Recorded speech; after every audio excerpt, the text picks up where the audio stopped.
यस्य तो धर्म मात्र में विदम निरवयम तस्य भोगा भाव स्यात्। धर्म और धर्मी में अत्यंत भेद मानता हुआ धर्म को ही सब कुछ मानता है, धर्मी है ही नहीं बोलता है।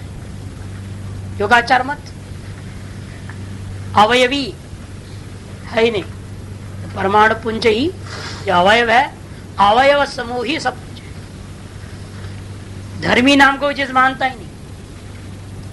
धर्म मात्रमेव इदम सर्वम, धर्म मात्रमेव इदम सर्वम अद निरन्वयम।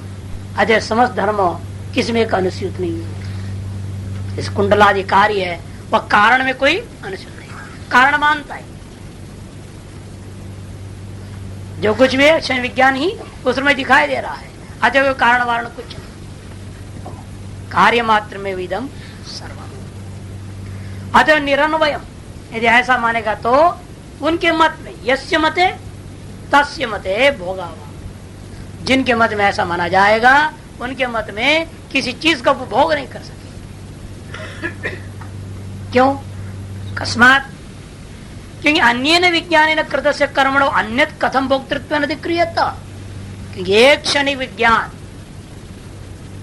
कोई कर्म किया और वह क्षण विज्ञान अगले में नहीं रहा, अगला क्षण में, तो अगले क्षण में आया जो क्षण विज्ञान वो दूसरा ही है, तो उसको कर्म भोग कहां से मिलेगा? जिसने किया ही नहीं, अभी आया है, और जिसने किया वो नष्ट हो गया, अपना फल भोगे बिना ही चला गया।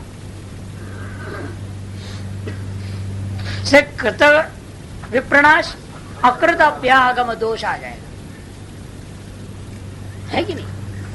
कि जिसने जो कर्म किया उसको फल मिले बिना ही वो नष्ट हो गया, और जिसने कोई कर्म किया ही नहीं तो वो कहां से तो पैदा हो गया अचानक, और उसको भोग कैसे मिलेगा? इसलिए कहते हैं अन्येन विज्ञानेन कृतस्य, अन्य विज्ञान अनिक्षण विज्ञान के द्वारा किया हुआ जो कर्म का फल भोग कर्मणो अन्य कथम, माने दूसरा कोई क्षण विज्ञान कैसे उपभोग करेगा? अन्यत कथम भोक्तृत्व अधिक्रियेत तस्मृत्य भावश्च। और दूसरा दोष क्या है? स्मृति का भी अभाव होना चाहिए। आप जो कल पढ़े हैं और आज बैठ रहे हो तो कल की कुछ भी स्मृति में नहीं होनी चाहिए। स्मृति में रहता है तो कल जो अनुभव किया है वही इस समय में है, ये मानना पड़ेगा। यदि एक ही कल और आज का दोनों के क्रियाओं का अनुसंधाता नहीं मानोगे तो कल के अनुभवों को आज कोई स्मृति नहीं कर पाएगी। इसलिए कल की अनुभूति और आज की जो अनुभूति, कल की क्रियाओं और आज की क्रियाएं, कल के कर्म और आज के कर्म, इनको अनुसंधान करने वाला एक अन्वयी और निरन्वयी मानते ना, हम लोग सान्वयी मानते हैं। जैसे ना सो अन्वयी धर्मी, कल जब पाठ समाप्त होता क्या लिखा? सो अन्वयी धर्मी, वो अन्वयी जो सकल में अनुव्याप्त होकर के रहने वाला, कुंडल में भी वही था, जो है आपने बना दिया उसके माला, तब भी वही है। कौन? सोना। इसे सोने को हम क्या कहेंगे? धर्मी। घड़ा था तो भी मिट्टी है, सकोरा है तो मिट्टी है, कुल्हड़ बना है तो मिट्टी है, या नहीं? वो मिट्टी एक ऐसा चीज है जो सभी कार्यों में अनुस्यूत है, अन्वयी है, उसको हम धर्मी मानते हैं। और ये भी विशेषता है, आगे बताएंगे, उत्तरोत्तर धर्म जो है के प्रति पूर्व पूर्व धर्म भी धर्मी हो जाएगा, पूर्व पूर्व धर्म भी धर्मी हो जाएगा। जैसे घट के प्रति पिंड भी धर्मी है और घट धर्म हो जाएगा, और जब पिंड को धर्म कहोगे तो मृतिका धर्मी हो जाएगी, है कि नहीं? इस तरह से पूर्व पूर्व जो धर्मी उत्तरोत्तर धर्म के प्रति धर्मी माना जाता है। अतः जो धर्म है वह भी धर्मी कोटि में आ सकता है यदि उसका भी कोई कार्य उत्पन्न हो, धर्म उत्पन्न होने वाला हो, तो धर्मांतर परिणाम होने वाला हो तब माना जाएगा, नहीं तो नहीं। स्मरणम अपि इसी पर स्मृत्य भावश्च नान्य दृष्ट स्मरणम अन्यस्यास्ति, क्योंकि अन्य ने देखा और स्मरण किसी और ने कर लिया, ये हो नहीं सकता है। वस्तु प्रतिविज्ञानाच्च, और तीसरा है तो वस्तुओं की प्रतिविज्ञा होती है कि नहीं? जो वस्तु था, जो कल था, उसी को मैं आज देख रहा हूं। जो कल पुस्तक थे वही पुस्तक को आज देखा आपने, कि दूसरा आ गया आज, वही है।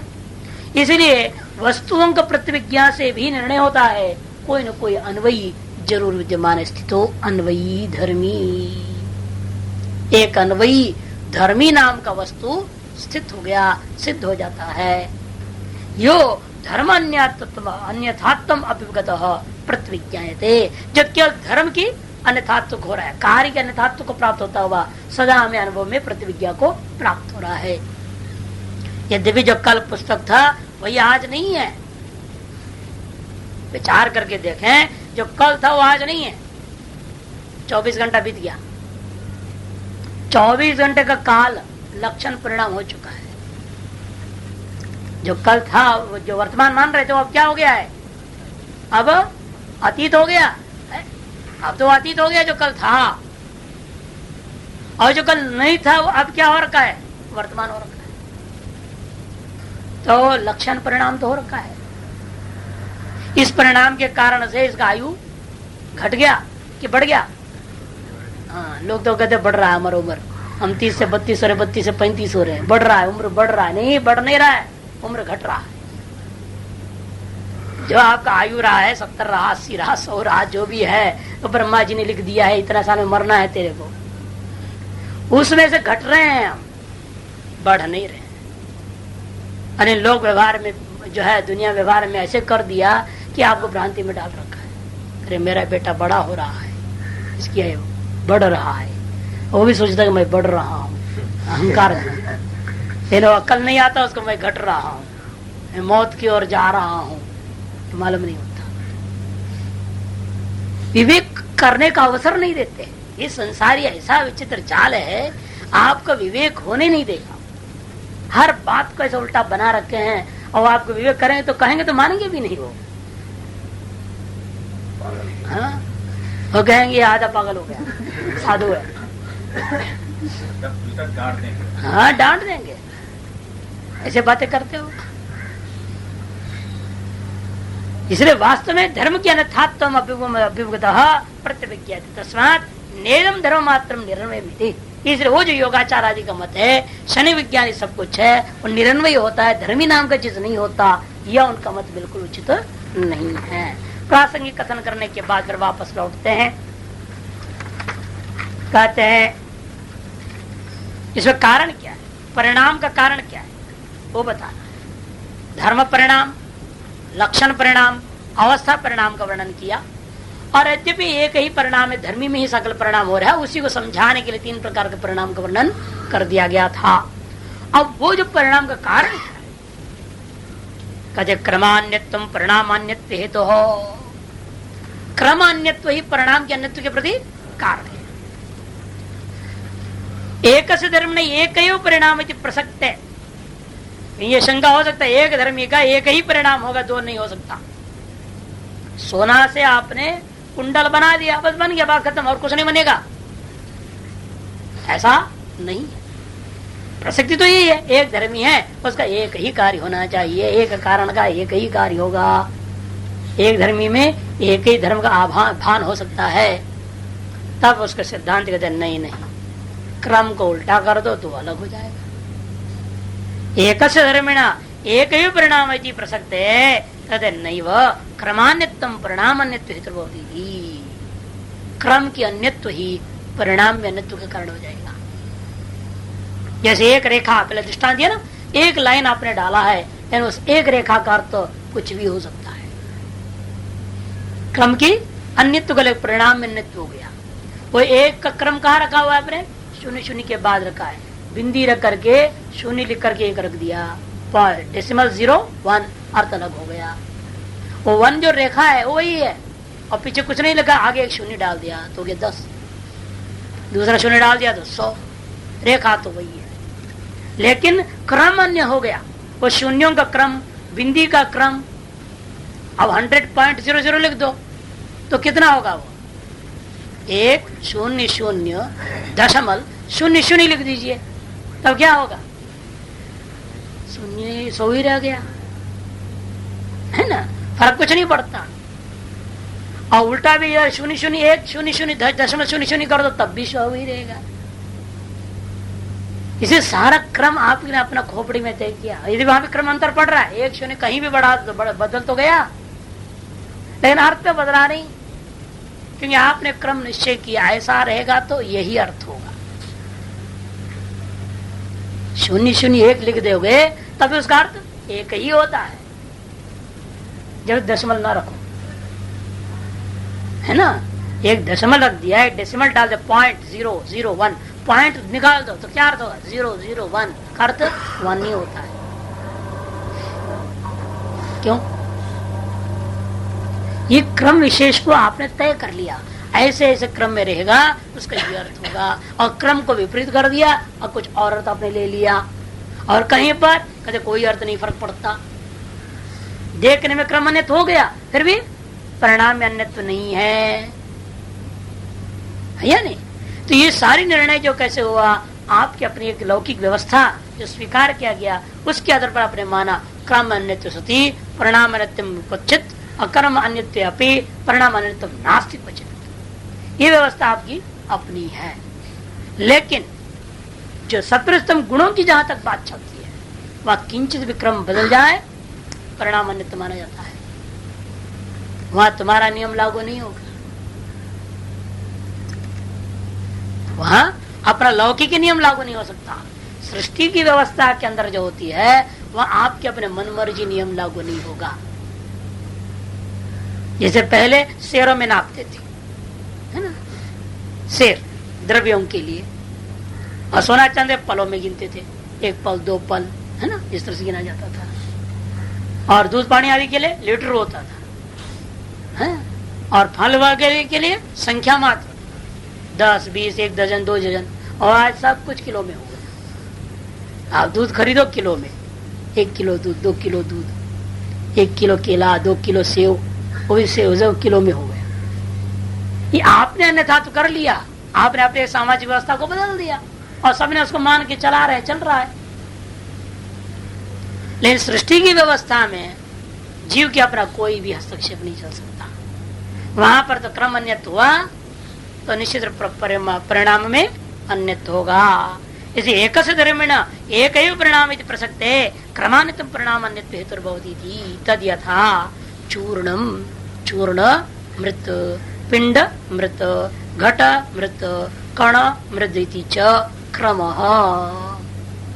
चूर्ण मृतिका थी, उस चूर्ण मृतिका को आपने पिंड मृतिक बना दिया, और पिंड मृतिका से घट मृतिका हो गया, और उसको फोड़ दिया तो वापस कण मृतिका हो गया, वापस चूर्ण में पहुंच गया।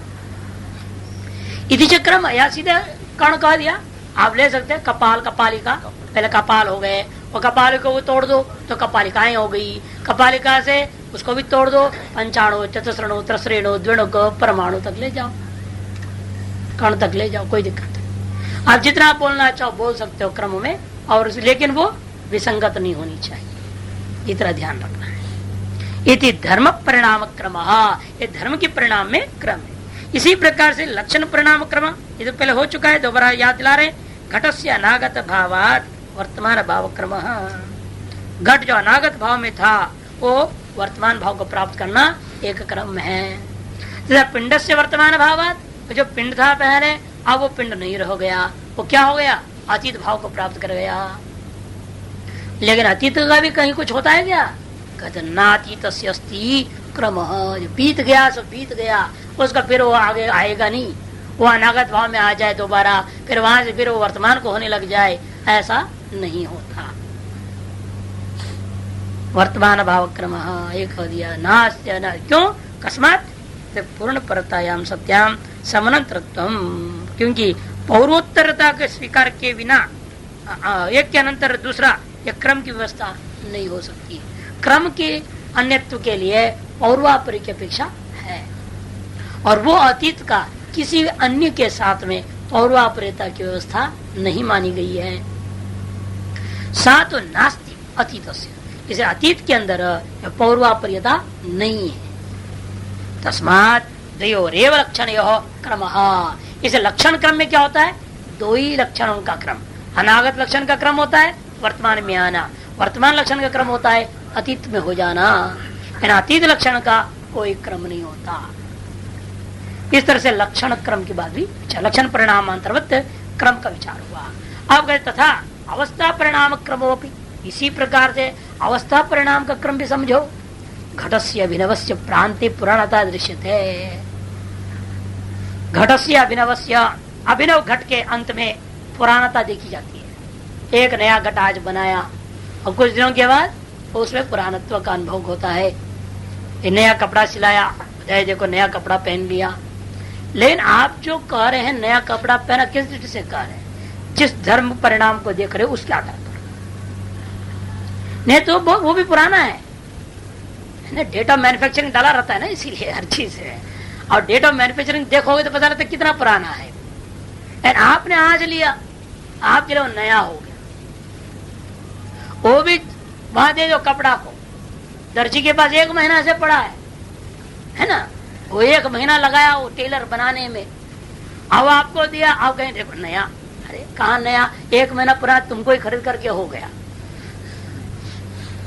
नहीं, नया कपड़ा है, नया पैंट शर्ट है, नया कोट है, यही बोले हैं। और वो पहने फिर साल भर हो जाए तब कहना पड़ता है मजबूरी में, नहीं पुराना है, साल भर पुराना है। कहाँ जाओगे? कहीं ना कहीं तो पुराना मानना ही पड़ जाएगा। उसे चालाकी नहीं चलेगी। आप ड्राई क्लीनर को दे दो और ले अगर नया आ गया, नहीं नया नहीं हो तब तुम स्वयं कहोगे इसकी क्लीनिंग होकर आया है, पुराना है। तो इसीलिए कहते हैं अभिनव का वस्तु का भी प्रांते कहीं न कहीं अंत में जाकर के पुराणता दृश्यते, पुराणत्व जो उसका दिखाई देता है। साच क्षण परंपरा अनुपातिना क्रमेण अभिव्यज्यमाना पराम व्यक्तिम आपद्यते इति। क्षण परंपरा के अनुपाति होकर के क्रमेश धीरे धीरे वह अभिव्यक्त होने वाला वस्तु है। एक क्षण में भी अंतर हो रहा है, लेकिन उसका आप ग्रहण नहीं कराते है ना। हर क्षण अगला नया आ रहा है तो पूर्व क्षण के जो है क्या हो जाता है, पुराना हो जाता है। हर सेकंड अगला सेकंड क्या हो गया, पूर्व सेकंड की अपेक्षा से नया है और पूर्व सेकंड से अगले के हिसाब से पुराना हो गया। लेकिन इसको आप इतना सूक्ष्म ग्रहण नहीं कर पाते। इतना सूक्ष्म ग्रहण करने लग जाए तो उसको सब संसार से वैराग्य हो जाएगा। क्यों देख रहा है धड़ाधड़ धड़ा सब चीज पुराने हो जाए जा रहे हैं। इतने पुराने हो गया, 45 साल पुराना हो गया आप, 40 साल पुराना हो गया तो आदमी डरने लगेगा, इतना पुराना हो गया अब तो पता नहीं कि कब मरी जाएंगे फिर तो। लेकिन ये सोच रहे हम 45 साल के जवान है, सोचता है तो मूड है और ये सारा काम खराब कर दिया उसका। उल्टा सोचिए, वो पुराना भाव आता नहीं, वो आ जाए तो फिर सब विवेक जग जाए। इसलिए कहते देखो क्रमेण अभिव्यज्यमाना पराम व्यक्तिम आपद्यते, पराम व्यक्तिम आपद्यते। पुराणता रूप चरम अवस्था को वो पराम व्यक्ति चरम अवस्था को प्राप्त कर लेता है। धर्म लक्षणाभ्यांच विशिष्टो अयम तृतीय परिणाम। इसे धर्म परिणाम और लक्षण परिणाम की अपेक्षा से ये तीसरा जो है एक विशिष्ट परिणाम है, अवस्था परिणाम। ये कालकृत भी हो सकता है, देशकृत भी। अवस्था परिणाम तो अनेक प्रकार से हो सकते हैं, देशकृत भी हो सकती है और संस्थानकृत भी हो सकता है, अनेक प्रकार से हो सकते हैं। इसे तृतीय विशिष्ट को यदि इसको आगे तीसरे अध्याय इसी तीसरे पाद का 13वें सूत्र में विषय संक्षेप में विचार हो चुका है 3:13 में, और 3:52 में भी होने वाला है संक्षेप में इस विषय में। 3:52 में आगे आएगा ये। तयते क्रमा धर्म धर्म वेदे सति प्रतिलब्ध स्वरूपाः धर्मोपि धर्मी भवति अन्य धर्म स्वरूपापेक्षया इति।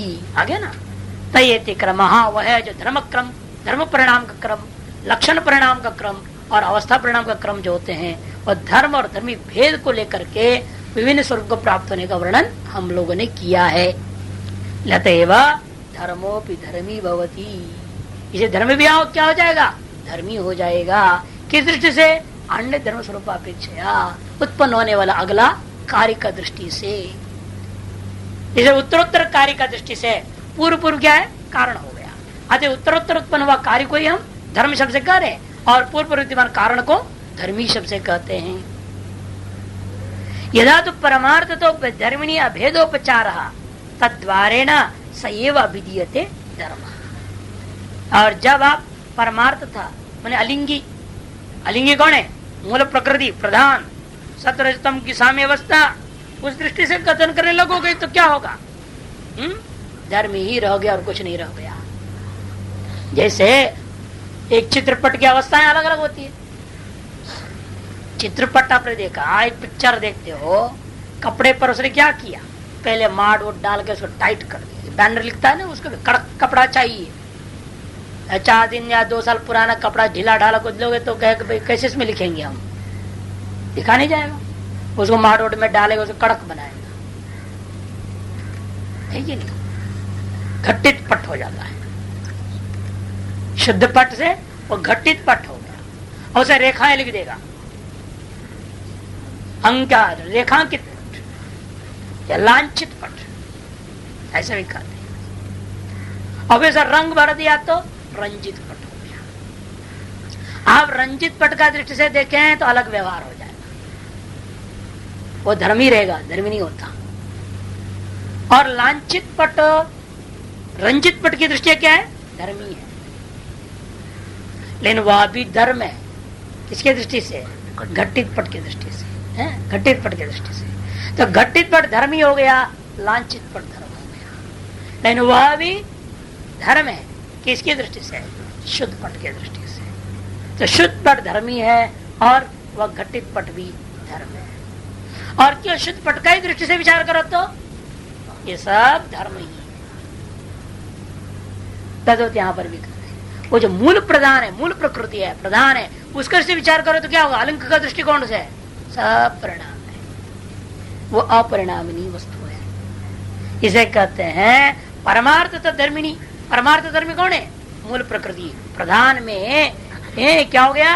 अभेदोपचार। उसी में अभेदोपचार सब कुछ हो रहा है।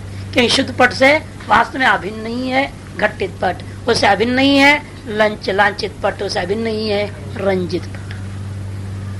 तद्वत यहाँ पर भी कह दिया अभेदोपचार तद्वारेण सधर्मी एवं विधीयते धर्म। लेकिन फिर भी तद्वारेण सामानाधिकरण व्यवहार के द्वारा, सामानाधिकरण की व्यवहार के द्वारा वो धर्मी को ही हम धर्म कह देते हैं। आगे वास्तव में धर्म और धर्मी दो स्वतंत्र वस्तु बनता नहीं। सांख्य में सत्कार्यवाद में सेवा विधीयते सधर्मी एवं विधीयते धर्म तदा अयम एकत्वेनैव क्रमः प्रत्योभासते। तब तो वहां एकत्व नहीं क्रम भाषित होगा, अनेक क्रम नहीं होगा। इस प्रकार से ये हो गया कहाँ का?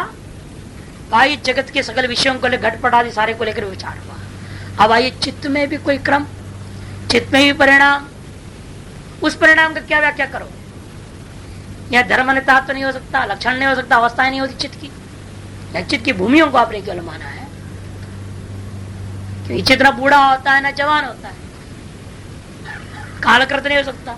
चित्त इस देश में रहे चाहे किसी देश में रहे, कोई उस अवस्था लक्षण परिणाम भी कालकृत लक्षण परिणाम भी नहीं, अवस्थाकृत लक्षण परिणाम भी नहीं, और इसमें कोई चित्त में कोई धर्मांतर कार्य उत्पत्ति नहीं होता। चित्त तो सदा चित्त ही रहता है। जैसे मिट्टी घड़ा हो गया कुछ और हो जाता है, वैसे होता तो ही नहीं उसमें कुछ। तब कहते हैं वहां भी लेकिन हम दो प्रकार के धर्म माने, दो प्रकार का कार्य चित्त में देखने को मिलेगा। चित्त की वृत्तियों में चित्त से द्वय धर्म परिदृष्टाश्च अपरिदृष्टाश्च। एक तो परिदृष्ट है और दूसरा अपरिदृष्ट है।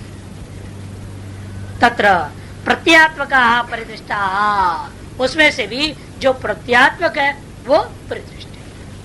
व्यवहार में क्या हो रहा है? घट ज्ञान पट ज्ञान मट ज्ञान हो रहा है ना, ये सब चित्त के जो इस तरह के जो परिणाम हो रहा है, चित्त घटाकार ने परिणाम को प्राप्त हो गया, पटाकार ने परिणाम को प्राप्त हो रहा है, ये घट पटादि आकार जो परिणाम प्राप्त होता है उसको कहते हैं परिदृष्ट। वस्तु मात्रात्मक अपरिदृष्टा प्रमाण राग द्वेष प्रमाण है, विपर्य है, ये सब निद्रा स्मृति ये सब वृत्तियां हैं, ये सब के सब परिदृष्ट थे, तो प्रत्यात्मक है। लेकिन अपरिदृष्ट जो वस्तु मात्र सामान्यात्मक जो होता है वो परिदृष्ट है। तेज सप्तयो भवन्ति, वो भी साथ ही होते हैं। तेज सप्तयो भवन्ति अनुमान प्राप्त वस्तु मात्र सद्भाव, अनुमान मात्र के द्वारा प्राप्त वस्तु मात्र की सद्भावना, इसको कहते हैं सामान्य तो दृष्टानुमान है ना। सामान्य तो दृष्टानुमान है जिसका विशेषण इंद्रियों से अनुभव करके ग्रहण नहीं कर सकते, ऐसे 7 वस्तु है जो अपरिदृष्ट कहा जाता है। तदाकार चित्त की वृत्ति जब हो जाते हैं तो चित्त का धर्म को क्या कहेंगे? अपरिदृष्ट धर्म कहेंगे। वे कौन से कार्य का गिना के सुना रहे, जो पूर्व में वर्णन हो चुका है। प्रथम पाद के 51वें सूत्र में इसका विचार हो चुका था। निरोध धर्म संस्कार परिणामो अत जीवनम चेष्टा शक्ति चित्तस्य धर्म दर्शन वर्जिता। ये सब धर्म क्या है? चित्त का धर्म है। चित्त से धर्म।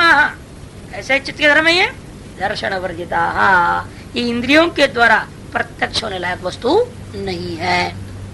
कौन कौन? सबसे पहले नंबर में बता दिया निरोध, वृत्ति नाम निरोध, न संप्रज्ञा समाधि अवस्था, उसको आप इंद्रियों से ग्रहण नहीं कर सकते।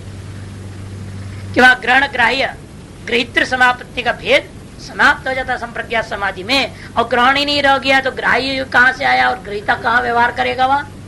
इसीलिए इंद्रियों के द्वारा असंप्रज्ञात अवस्था का अनुभव नहीं कर सकते, इंद्रियों से परे की चीज है। इसलिए वो चित्त का अपरिदृष्ट धर्म विशेष माना जाएगा। और धर्म है पुण्य पुण्य पुण्य पाप। ये भी आप जब व्यक्ति को देख के अनुमान करेंगे ना, व्यक्ति को देखा आपने, हाँ त्रिपुट लगा रखा है या तिलक यूं लगा दिया है, कुछ लगा दिया, लाल काला पीला नीला कोई हरा पे कुछ भी लगा दिया उसने, और कपड़ा वपड़ा पहन रखा, लाल कपड़ा कोई काला कपड़ा कोई पीला कोई सफेद, कहेंगे ये देखो महात्मा है, बड़ा धार्मिक है ना। रावण भी इसे ही आया था, महाधार्मिक नहीं, रावण भी सन्यासी का वेश में तो आया सीता जी का चोरी करने। काल ने भी हनुमान जी को ठगने के लिए वैरागी का वेश पहन के आया था, पूरा तिलक लोग वैष्णव बन करके ढल ढल बजाते हुए नाचते हुए जय राम श्री राम करते हुए आया वो। जैसे आज के विश्व परिषद वाले आ जाते जय राम श्री राम जय राम, सब काल ने भी दूर थे। धर्म के आड़ में घटपट करते नहीं। तो कहते कि देखो वो भी क्या, इसलिए धर्म और अधर्म पुण्य और पाप है, सारा जो चीज होती है वो भी चित्त का इंद्रियों के द्वारा आदर्शनीय होने के नाते अपरिदृष्ट धर्म कहा जाएगा। संस्कार, और आपके संस्कार आपको ही पता नहीं, दूसरा क्या जानेगा। आपको खुद को पता नहीं रहता है आपके संस्कार क्या है क्या नहीं है। इसे साफ है ये तो अपरिदृष्ट, इसमें तो कुछ ज्यादा व्याख्या करने की जरूरत नहीं है ना, सब जानते हैं। और खुद के संस्कार अपरिदृष्ट है। संस्कार परिणामोऽथ जीवनम, और जीवन के लिए जो आप करते हैं ना प्रयत्न विशेष, प्राण धारण रूपा प्रयत्न विशेष जो होता है, वो जो प्रयत्न विशेष है वो भी आपको दिखा नहीं देता, किसी इंद्र से मालूम नहीं होता, क्योंकि इंद्रियां जब सोई रहती है तभी वो प्रयत्न चलते रहता है। इंद्रियां सब सोती रहती, उसको जीवन योनि भेदात कर, प्रवृत्ति निवृत्ति जीवन योनि भेदात करके तार्किक लोग जिसको कहते हैं, उसको इन्होंने केवल जीवनम शब्द से बोल दिया है।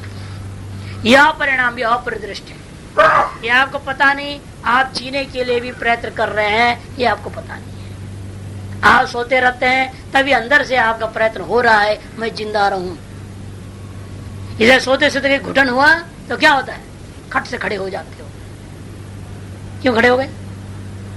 कि वो समय आप प्रयत्न कर रहे थे, उस प्रयत्न में कहीं घुटन हुआ, कोई घोटने लगा, कुछ होने लगा तो खड़े हो जाते। इसका मतलब जानकर अनजान कर सदा हो रहा है और 24 घंटा प्रयत्न चल रहा है, वह भी इसलिए हमारे इंद्रियों के द्वारा अपरिदृष्ट है। चेष्टा, इंद्रिय प्रवृत्ति, चेष्टा से लेना आया इंद्रियों की प्रवृत्ति, यह भी क्या है? अदृष्ट। इंद्रिया क्यों प्रवृत्त हो रहे हैं ये मालूम नहीं आपको, कैसे प्रवृत्त हो जाते हैं आपको पता नहीं, प्रवृत्त होने के बाद मालूम होते ये हो गया था, है ना। आप नहीं भी देखना चाहते उसको देख लेते हैं, अब देखने के बाद अरे तो गड़बड़ देख लिया, अब क्या करें। अब पहले क्यों नहीं समझ में आई ये बात? उतना विवेक वगैरह रहता नहीं, ये तो भाई महान ज्ञानी पुरुषों की बात है। नहीं सामान्य रूपेण इच्छा जो चेष्टा है, इंद्रियों की प्रवृत्ति है, वह भी हमारे द्वारा अपरिदृष्ट है। शक्तिश्च, कार्य के द्वारा शक्ति का जो अनुमान है वह भी कारणगत शक्ति का जो अनुमान होता है, इस कार्य कारण में अमुक कार्य उत्पन्न करने का शक्ति है, ये आपको पहले मालूम नहीं हो सकता। आप सोच समझते हैं, कोशिश करते हैं, चलो भाई चीज से बन सकती है, या मानकर चलते हैं, और बन जाए तो कहा जाएगा हाँ इसमें शक्ति थी तभी बन गया, नहीं तो क्या मालूम होता है। पहले से पता चलेगा क्या है। इसे बहुत ही सुंदर लौकिक दृष्टांत, बड़ा मोटी बुद्धि वाले को समझ में आ जाती है। हाँ, अब एक लड़का मान लो शादी करना है, उसे क्या मालूम है जिसे शादी कर रहा है उसमें जो है गर्भ धारण शक्ति है या नहीं, ये बांझ है या नहीं, पता चलेगा कहीं। और उस लड़की भी आंख बंद श्रद्धा से विश्वास से शादी कर लेती, उसे क्या मालूम लड़का नपुंसक है या नहीं, उसे क्या मालूम।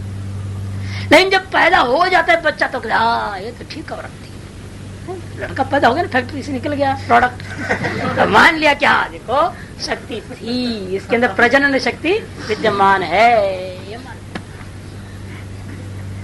तो प्रजनन शक्ति की विद्यमानता तो कार्य के आधार पर आपने अनुमान, इसलिए शक्तिश्च अपरिदृष्टम, पहले परिदृष्ट नहीं था, कार्य उत्पन्न होने के बाद में निश्चय कर लिया अमुक इस वस्तु में यह शक्ति है। शक्ति ये चीजें हो गई, ये 7 चीजें हो गई ना, निरोध, धर्म, संस्कार 3, जीवन, चेष्टा, शक्ति 3, 6 और परिणाम। और परिणाम भी लेना, अथ परिणाम, परिणामो अथ है ना, परिणाम चरित, ये 7 मिलाकर के चित्त से धर्मा दर्शन वर्जिता, ये चित्त के धर्म है जिसके दर्शन से आप सदा रहित रहते हैं। कि चित्त का जो परिणाम है वो भी आपको नहीं दिखता है, ये दिखाई देने लग जाए, मालूम होने लग जाए ये परिणाम हो रहा है तो नियंत्रण भी कर सकते थे, लेकिन परिणाम भी इसलिए सदा परिदृष्ट ही है। सात्विक परिणाम हो रहा है कि राजस परिणाम है या तामस परिणाम है, ये तो अनुमान से करना पड़ता है। इसलिए हम कहते हैं ना डायरी बनाओ, लिखो, अनुमान कर सकेंगे ताकि ढंग से कि प्रतिदिन आपके कितने घंटे सात्विक वृत्ति थे, कितने घंटे राजसिक थे, कितने घंटे तामसिक थे, ये तय कैसा होगा, आपको लिखना पड़ेगा, मेहनत करना पड़ता है। फिर उसके आधार पर 1 महीने का बैठाओ और देखो क्या हुआ क्या नहीं हुआ, तो निर्णय ले सकेंगे आपके अपने संस्कार क्या है, वासनाएं क्या है, चित्त के परिणाम का स्वरूप क्या है।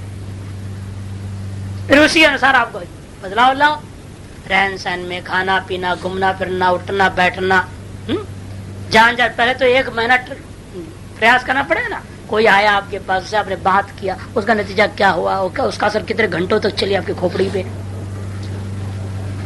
होता है ना। कहीं कहीं कोई आके ऐसे बात कर जाते हैं, कई घंटों तक दिमाग गर्म रहता है कि नहीं। और कोई कोई आके ऐसे बात बोल जाते हैं, ऐसा ठंडा पड़ता है आदमी 2 दिन तक लगता है बड़ा है मरी गया, कुछ करने की इच्छा नहीं होती, ढीला ढाला पड़ा रहता है। इसलिए लोगों का आना जाना, उनका बात सुनना बड़ा खराब होता है। साधक के लिए बहुत सोच समझ के करना पड़ता है, किससे मिलो किससे ना मिलो, किससे बात करना नहीं करना, किसका सुनना नहीं सुनना, बड़ा समझदारी से काम करना पड़ता है। जो कोई भी आ जाए सबसे उठो बैठो तो आपका सारा साधना चौपट हो जाएगा, उसका असर पड़ता है ना। तो इसीलिए कहते हैं ये सब चीजों को ध्यान रखना चाहिए। चित्त के परिणाम को भी हम वैसे आप साक्षात इंद्रियादियों से प्रत्यक्ष नहीं कर सकते, ये भी अनुमान के द्वारा ही जाना जाता है कि दुष्परिणाम है। ये 7 चीजें इस प्रकार की हो गई, प्रासंगिक सारी बातें हो गई। अब वापस लौटते हैं।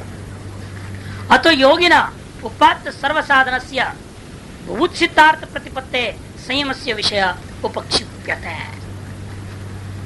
इसलिए योगी के उपात्त सर्व साधनस्य, जो सभी साधनों को ग्रहण किया है, कौन से ध्यान तक सारा, यम नियम आसन प्राणायाम प्रत्याहार धारणा ध्यान, यहाँ तक अब चर्चा हो चुकी है ना, वहां तक के सारे उपात्त सर्व साधनस्य गृहीत सर्व साधनस्य भूतसिद्धार्थ प्रतिपत्ते।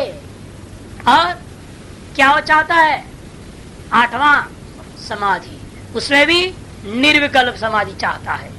और निर्विकल्प की अवस्थाओं में से धर्म एक समाधि जो कैवल्य प्रापक समाधि है उसको आप चाहते हैं। भूतसिद्धार्थ की प्राप्ति करने के लिए संयम से विषय उपक्षिप्यते, और संयम का जो विषय है उसी को 2 बार उपक्षेप कर कथन करते हैं, अवतरण किया जा रहा है। संयम के विषय का अवतरण करते हैं। क्या है संयम का विषय? परिणाम त्रय संयमात् अतीत अनागत ज्ञानम। परिणाम त्रय में संयम करने से अतीत और अनागत का ज्ञान हो जाएगा। परिणाम त्रय, धर्म परिणाम, लक्षण परिणाम और अवस्था परिणाम है। किसी भी वस्तु को लीजिए और उस वस्तु का धर्म परिणाम, लक्षण परिणाम और अवस्था परिणाम पर यदि आप ध्यान करने लग जाओ, संयम करो, माने धारणा, समाधि, तीनों को इकट्ठा करने लग जाओ तो क्या होगा? अतीत और उस वस्तु विषय का अतीत ज्ञान और उस वस्तु विषय का अनागत ज्ञान पूरा हो जाएगा। इसलिए महान ज्योतिषी होना है तो महान योगी होना पड़ेगा। जब महान योगी नहीं होगा महान ज्योतिषी नहीं हो सकता। कि जिसकी कुंडली आ गई उस कुंडली पर उसको ध्यान करना पड़ेगा, उसके सब ग्रहों का धारणा करेगा वो। हाँ, कौन सी राशि में कितने अंश में कैसा कैसा है उसकी धारणा करनी पड़ेगी, उसी के पर ध्यान करना, उसी में समाधि कर देना। तो संयम जब करेगा तब उस बच्चे के बारे में अनागत और अतीत दोनों ज्ञान हो जाएगा। इसे क्या है ना, astrology is a matter of intuition. जो ज्योतिष है ये आपके आंतरिक एक विशेष शक्ति विशेष का है। वो बुद्धि का खेल नहीं है। बुद्धि से सामान्य समझ ले और धारणा के लिए जरूरत है। वो कौन सी राशि में कौन सा ग्रह है, कितने अंश में है, वो कितनों से परिदृष्ट है, कितनों से अपरिदृष्ट है, कौन कितने मित्र है, किसके कितने शत्रु है, ये सब कुछ धारणा करके बैठना। चुप, उसके बाद सोचना बंद और अपने आप अंदर से उसको क्या उपाय बताना है वो आने लगेगा। अतीत और अनागत के आधार पर सब कुछ निर्णय हो सकता है। बहुत सारे ज्योतिषी हैं जो अतीत को सही बताते हैं लेकिन अनागत के बारे में कुछ भी नहीं बताते। तो गणित के आधार पर आप अतीत का तो वर्णन कर सकते कुछ हद तक, लेकिन अनागत का वर्णन करना असंभव है। इसलिए कहते हैं क्योंकि उसके प्रारब्ध कर्म को पता नहीं, उसकी वासनाएं संस्कार कुछ पता नहीं, उसका लक्ष्य प्रवृत्ति प्रयोजन कुछ मालूम नहीं, तो कैसे बताओगे अनागत इसका क्या होने वाला है। इसलिए क्या करना पड़ता है, वो अंतःप्रेरणा को छोड़ना पड़ता है। अंतःप्रेरणा का नाम इंट्यूशन, स्वतः अंतःप्रेरणा जो होती है उसी के आधार पर जो करेगा तो सच निकलता है। और उसके लिए क्या है, परिणामत्रय। परिणामत्रय में वो भी है ना, लक्षण परिणाम है, कालकृत, धर्मकृत भी है ग्रहों को लेकर, अवस्थाकृत भी है। इन तीनों परिणामों को लेकर के संयम करेगा, किसी भी विषय में करेगा। तो दृष्टांत दिए तो किसी भी विषय में आप ये घट को लीजिए, एक कपड़ा को लीजिए, पता लग जाए कपड़ा कब फटने वाला है, कब फटेगा, कब खराब होएगा, मालूम हो जाएगा। कोई भी चीज हो उस पर संयम किया जाए उसके अतीत और अनागत का ज्ञान हो जाता है। लेकिन इन चीजों में करके फायदा नहीं है। और कलम कब खराब होगा जानने से क्या, फेंको, जब खराब होगा वो फेंक देंगे, दूसरा करेंगे, क्या काम करते हो, और उसके पीछे जिंदगी खराब करोगे, अपने साधना पर उसमें लगा दोगे, उचित नहीं है। ये सांसारिक पदार्थों में से संयम करना उचित नहीं होता। इसे अपने चित्त पर जो है सीधा करना पड़ेगा। चित्त की अतीत अवस्थाएं और अनागत अवस्थाओं का ज्ञान हो जाए ताकि सम्यक मार्गदर्शन देने पर वो अपने स्वरूप की ओर जा सके। इसे परिणामत्रय संयमाद अतीत अनागत ज्ञानम धर्म लक्षण अवस्था परिणामेश संयमाद। धर्म परिणाम लक्षण परिणाम अवस्था परिणामों में संयम करने से योगी नाम भवति अतीत अनागत ज्ञानम, योगियों को अतीत और अनागत का ज्ञान हुआ करेगा।